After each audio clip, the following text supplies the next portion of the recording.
It is another day here at the Epic Gardening Homestead. Jock is there. What's up? The garden manager. Okay, so I was going to help him this clear out right here, but I had a call, and so what we've done is, like I said in the last vlog, we got the potatoes. Actually, Jacques, you weeded them out and added some more mulch here because we were actually seeing the roots creep in right there, and so why not cover them up and let those roots really propagate themselves. Garlic's still waiting on, but like I said in the last vlog, patchwork, right? And so we've cleared this area right here, we cleared this little zone right here.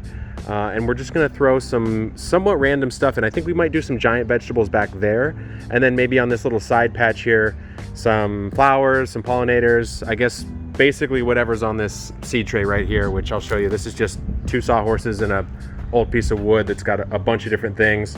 We've got the Epic 6L trays, which have been selling really well, honestly, and hands down the best tray I've ever used in my entire life. That will last you your entire life. So anyways, we're gonna put some stuff in, but first we cleared it. We still have to sort of work it and amend it a little bit because it is quite hard. So with the patchwork style, we're gonna try to create some sort of faux barrier here by just coming around with mulch, which we have plenty of, as you can see. And just, you know, not be too particular with it. In the front yard, I'm very particular. So we'll come around this future garlic bed here, 18 inches. We'll do connecting right here. And then we may even push out into this other zone right here, but as you can see, it's very weedy. So for now, we'll at least tackle this. Okay, very simple play here, just kind of winding around what will be the future garlic bed.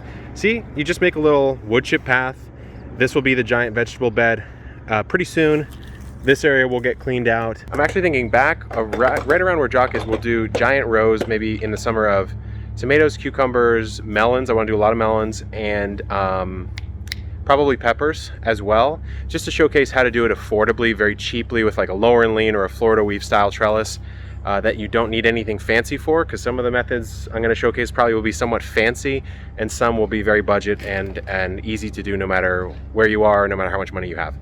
Okay, so take a look. This area right here was covered by just normal ground and maybe a little bit of chips, but mostly weeds, and that right there. So look at how dry the soil is. It's not really that bad. It's just quite dry. Now over here, I put some chips a long time ago and literally never watered them ever.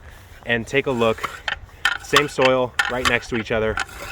This looks like it'd been recently watered. And so there's the power of big heaps of mulch. If you're not going to use it for a while, like we are not right there, just put it on the ground in a place where you think you're going to need it, or at least you're going to need the ground below it to be somewhat conditioned, and you save yourself a whole lot of time because there's also no weeds down there at all. Okay, now I'm just watering it in, or at the very least moistening the surface, and I'm going to use some rainwater on it. So the soil's, again, the soil's not bad per se, it just hasn't been used effectively in a long time. And so I'm going to get it wet, we're going to Broadfork it, and then we're going to add in some of the compost that's right over there in that wheelbarrow. And that's just the free compost from the landfill that's actually quite high quality, despite the preconceived notion you might have. And then we're going to use some Espoma Biotone on there as well, and probably end up planting in maybe, I don't know, a week or something like that. But yeah, this is how you do it, guys. It's very low budget. It can be high budget, but it doesn't need to be. So there you go. Okay, so surface area is pretty important, right? So it's going to increase water absorption. So Jock's just coming through with a potato fork and just pulling the surface. And look at that. I mean, we're not penetrating too deeply on this side yet, but over here, it's eating it up now. And that's a very, you don't have to go crazy on the tilling. You in fact don't have to till at all. A lot of people are probably going to ask in the comments, why are you tilling at all, or why are you digging the soil? Don't you follow Charles Dowding's method, the no dig method? Well, I think in my climate, and I think a lot of farmers would agree, is at the very, very, very start, the one till and then never again method is probably the bigger bang for your time and energy, because there's not a lot of soil life to preserve at this point in time. You just want to get it going, and the best way to do that is actually, in my opinion at least, to break up the soil the first time, improve it, and then never actually break it up again. All right, and we try the Broadfork, this gnarly looking tool, and the idea here again is we scraped up the surface to allow more water retention, or water acceptance I suppose, and then now we want to actually get down in there. So very simple tool, hard to do while you're filming, but I'm gonna do it anyways. Jump down, and you can just pull up, and you can see the soil come up like that. I mean, look at Look at the soil. Not a whole lot going on. You can actually see some weeds starting to germinate. See that white root right there? So that's some stuff that we may want to get out. Maybe not, depends. But yeah, I mean, we're just gonna break it up a little bit, incorporate more water, and incorporate some of that biotone, incorporate some of the compost. Pretty simple. Okay, the Broadfork actually went into the ground a lot better than I thought. You can see we've dug it up a good amount. A lot of these clods, maybe about, I don't know, a foot deep or so. So the last step in this prep period is just getting this compost ready. And it's pretty fine compost. So Jock is just kind of breaking up the clods, making sure we don't have it. But yeah, it is quite fine. And at the beginning of its life, at least, it was quite hot. Now it's not. It's been sitting for, I don't know, 3-4 months or so. But you can see it's dark, it's rich, a lot of food waste scraps in here, a lot of good stuff. So this just goes on, and that's pretty much it. So Rainwater, you guys remember the harvesting video? That's all water from the new gutter system going straight down in the soil. Repurposing. Actually, pretty soon, I'm not going to be using trash cans anymore. I'm going to be using an actual IBC tote for now. Look at that copper though. Woo! So we got a lot to move because this has to go by Sunday. Otherwise, it's just going to be in the way of the install. So grabbing 5 gallons at a time, using it. That's the exact use case of this water harvesting. Even in a trash can, perfect. 5 gallons I didn't pull from the city going in the ground right there. All right, moment of truth. We're dropping down our compost here on our rickety one wheel. The deluxe is that Corona wheelbarrow in the back. Tell you, the 2 wheels on the front is killer. But look at that. I don't know, maybe like 5 cubic feet, probably less. Maybe 3 or 4. But anyways, this is now going to get spread out, form up the bed. We're good. All right, the water is going on, soaking up a little bit more. We've incorporated it with this potato fork here, as well as Jock hit it with the bow rake.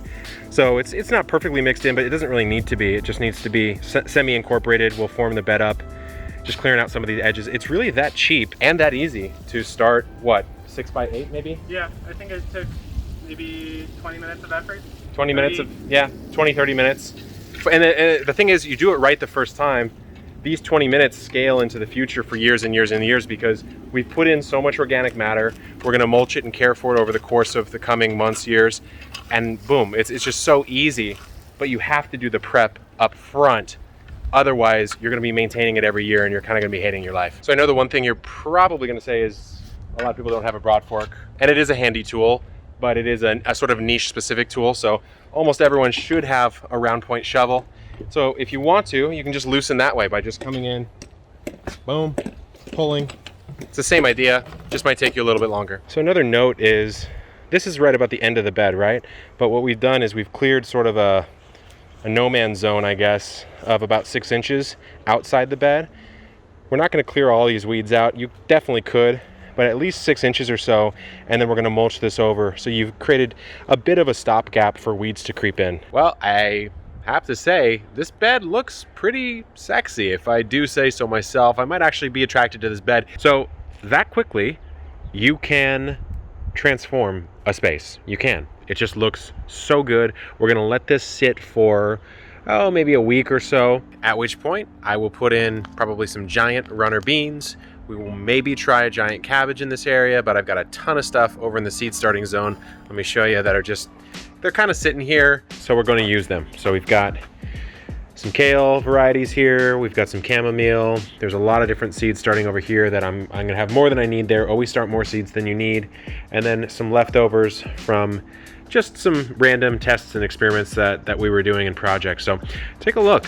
I mean, the backyard is coming along slowly. Like I said, patchwork quilt, just kind of doing what makes sense back here and looking good. So the sun's coming down here. I am going to go inside, get some more work done. I will see you guys on the next episode. Good luck in the garden and keep on growing.